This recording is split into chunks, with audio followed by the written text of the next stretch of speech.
ഒക്കെ റിമൂവ് ചെയ്തിട്ട് ഇത് പുറത്തേക്ക് എടുക്കാം. ഈ സെലക്ടർ ലിഫ്റ്റിംഗ് കേബിളാണ് ഈ കാണുന്നത്. ഈ ലിഫ്റ്റിംഗ് കേബിളിൻ്റെ ഇതിലൊക്കെ നമ്മൾ മൈനസ് വെച്ചാൽ പ്ലസ് ചെയ്ത് പോരും.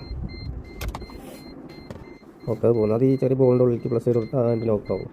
ഈ കേബിൾ കൊണ്ട് നമുക്ക് ബുദ്ധിമുട്ടൊന്നും വരില്ല. ഈ കേബിളാണ് നമുക്ക് ഒരുപാട് വണ്ടികൾ വൈകി നിൽക്കാൻ കാരണക്കാരൻ. ഈ സെലക്ടർ കേബിൾ എന്ന് പറയും. ഈ സെലക്ടർ കേബിൾ ഇവിടുന്ന് ഞാനിപ്പോൾ ഈ ഊരാൻ ശ്രമിക്കുന്ന ഭാഗത്തുനിന്ന് ഇങ്ങനെ അറ്റ് പോന്നു കഴിഞ്ഞാൽ ഉണ്ടാകുന്ന അവസ്ഥ, റിവേഴ്സ് ഗിയർ വിടില്ല, ഫസ്റ്റ് സെക്കൻഡ് ഒന്നും വിടില്ല. ആകെ നമുക്ക് മുമ്പോട്ട് പോകാൻ മൂന്നാമത്തെ ഗിയറും നാലാമത്തെ ഗിയറും മാത്രമേ ഉണ്ടാവുള്ളൂ.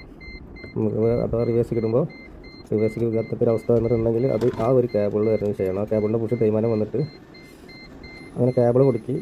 ഈ കേബിളാണ് ഞാൻ പറഞ്ഞത്. കേബിളും ഇതുപോലെ നല്ല ടൈറ്റ് ആവും. അതുപോലെ കാലപ്പക്കം കൊണ്ടാണ് ആ പുഷ് അവിടുത്തെ പുഷ് വരുന്നത്. കാണിച്ചാൽ ആ പുഷിൻ്റെ കയ്യിൽ ഇതാണ്, ഈ പുഷാണ് അവിടെ വരുന്നത്. ഈ പുഷിൻ്റെ തേയ്മാനം കൊണ്ട് ആ കേബിൾ അവിടെ നിന്ന് ഊരി ചാടിയിട്ടുണ്ടെങ്കിൽ ഞാൻ പറഞ്ഞ പോലെ മറ്റേ റിവേഴ്സ് ഗിയറും അങ്ങനെയുള്ള സംഭവങ്ങളൊന്നും നടക്കില്ല. ബേജാറാവണ്ട. ഇങ്ങനത്തെ ഈ പുഷ് ചെറിയ പൈസ ഉള്ളൂ.